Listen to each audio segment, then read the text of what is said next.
Magandang araw, ituturo po natin kung paano gamitin ang TOS tool.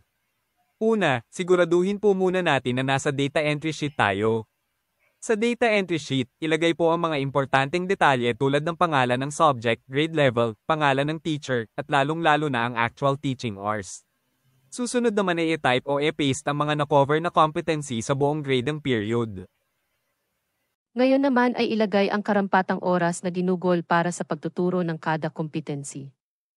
Pero, siguraduhin ang total nito ay match sa inilagay na number of hours sa itaas. The formula of the tool will automatically identify domains for you. Pero depende ito sa higpit o luwag ng choice mo ng verb to domain selection.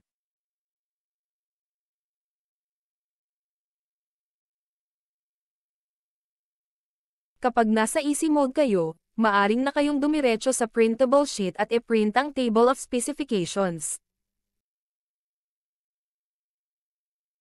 Maaari namang gamitin ang moderate mode for greater control. Dito, maaring mag-assign ng domain kada competency. Pero, siguraduhin lamang na match ang mga totals. Kapag kontento na, tignan ang resulta sa printable sheet. Dito nagtatapos ang ating instructional video. Kung may mga karagdagang tanong, sumangguni lamang sa mga developers.